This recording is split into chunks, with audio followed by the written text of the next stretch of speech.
கண்டிப்பாண்ணே.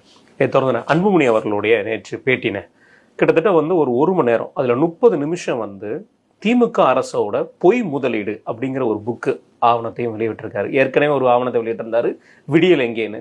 அதில் வந்து திமுகவோட 505 தேர்தல் அறிக்கையில் 13% தான் பண்ணியிருக்கான்னு சொல்லி அது வெளியிட்டாரு. இப்போ வரைக்கும் யாரும் டிபேட்டுக்கு போல, எல்லாருமே அந்தந்த ஊருக்கு கூப்பிட்டாரு. ஆமா, அப்புறம் இவர் திருப்பி கூப்பிட்டோன்னா அவர் ஓடி போயிட்டாரு. ஏன்னா அவர் மாத்தி நினைச்சிட்டாரு 85% நம்ம செஞ்சிட்டோமா இப்படியா, ஐயோ.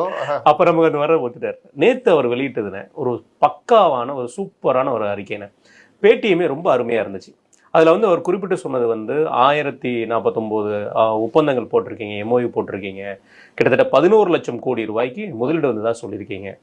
உங்க அமைச்சரவையில 8 முறை கூடியிருக்கீங்க, இல்ல 1 லட்சம் கோடி தான் நீங்க முதலீடுக்கு பெர்மிஷன் கொடுத்துருக்கீங்க. பின்ன எங்க இருந்து வந்துச்சு இந்த 11 லட்சம்ங்கிற கேள்வி கேட்டிருக்காரு. அவரோட இந்த பேட்டி எப்படி பாக்குறீங்க? அதை வேற ஞாபகப்படுத்திட்டாங்க அமைச்சரவையிலன்னு. நாங்க எங்கேயாவது பண்ணுவோம், பாலித்தீவுல பண்ணுவோம், மாலத்தீவுல பண்ணுவோம். சொன்னா நம்பிட்டு போங்களா, சும்மா நோண்டு. ஓரளவு தான் ப்ரோ, ரொம்ப நோண்டுறாரு. ஓரளவு தான் ப்ரோ, சும்மா என்னையே வந்து நோண்டிட்டு கூடாது ப்ரோ. அந்த அளவுக்கு ஆயிட்டாங்க. வெள்ளை அறிக்கைன்னாங்கல்ல, அது வெள்ளை பேப்பர் தான் வெள்ளை அறிக்கணும் கொடுங்க, இப்போ பதில் சொல்லுங்க. அவர் அப்போவே சொன்னார்ல 37,000 கோடி ரூபா தான். இப்போ ஏதோ 1,10,000 கோடிக்கு நீங்க ஒப்புதல் கொடுத்துருக்கீங்க. அந்த முதலீடு 37,000 கோடிக்கு தான். வேலை வாய்ப்பும் ரொம்ப கம்மி தான். இவர்கள் சொல்ற மாதிரி எவ்வளவு சொல்றாங்க, 34 லட்சம் வேலை வாய்ப்பு சொல்லியிருக்காங்க. அதுல அவர் தெளிவா போட்டிருக்கிறது 11.32 லட்சம் கோடி வரும்னு சொல்லியிருக்கீங்க. அதுல 40% எக்ஸ்பென்ஷன் தான். நீங்க சொன்னதுலயுமே எக்ஸ்பென்ஷன் தாங்கிற கான்செப்ட்னு சொல்லியிருக்காரு.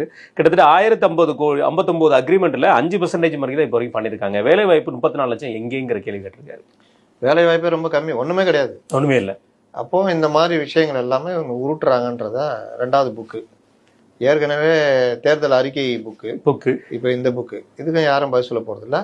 இதை இன்னைக்கு பாருங்க, மீடியாக்கள்லாம் எடுத்துக்கிட்டு டிபேட் நைட்டு போயிடுவாங்க. ஐயோ பதறும். நேற்று டிபேட் பாத்தீங்களா? இல்லைண்ணே, குறிப்பிட்ட ஒரு வார்த்தை சொல்லும்போது முதலீடுங்கிறது ஃபாரின்ல இருந்து வரக்கூடிய விஷயம் தான். ஏன்னா நீங்க வந்து இது வரைக்கும் 8 முறை வெளியே சென்றிருக்கீங்க, வெளிநாடுகளுக்கு சென்றிருக்கீங்க. ஃபாரின்ல இருந்து வரதான் முதலீடா? அப்படிங்கிற இருந்து அங்க கூட்டு போயிட்டு அங்க கையெழுத்து போட்டு வந்தா அங்க ஃபாரின் முதலீடு, அங்க ஃபாரின் முதலீடு, அங்க இருந்து இங்கதான் முதலீடு பண்றோன்றாங்களா? அது ஆமா, மாத்தி பண்ணிருக்காங்க. இதுல அவர் குறிப்பிட்ட சொன்னதுல 3% மட்டும் தான் இப்போ வரைக்கும் ஃபாரின் முதலீடு வந்தாங்க அப்படிங்கிற ஒரு வார்த்தையை சொல்லியிருக்கிறாரு. இதை தாண்டின அவர் சொன்ன ஒரு வார்த்தை கிட்டத்தட்ட வந்து பாத்தீங்கன்னா, நம்ம டாடா பவர் அவங்க 70 கோடி, 70,800 கோடி, அப்புறம் வந்து ஆக்மி, அப்புறம் அதானி, இவங்கெல்லாம் 52,000 47,000 கோடி, இதெல்லாம் நீங்க போட்டிருக்கீங்க அக்ரிமெண்ட், இங்க லோக்கல் போட்டிருந்தாங்க, இந்த அமௌண்ட் கூட வரலங்கிற ஒரு வார்த்தையும் சொல்லியிருக்காரு. அடுத்த தடவை அது போய் ஜப்பான் போயிட்டு அங்கேருந்து அவங்க வர வச்சு அதை போட்டு கொண்டு வருவோம். ஓஹோ, ஆனா கம்பெனி அங்க இல்லையானே, வர வைப்போம். அது கூட கிடையாது, வர வச்சுட்டு இது பண்ணி அங்க வேணா தொடங்கத்துக்கு ஒரு அவரையும் கூப்பிட்டு ஒரு ட்ரை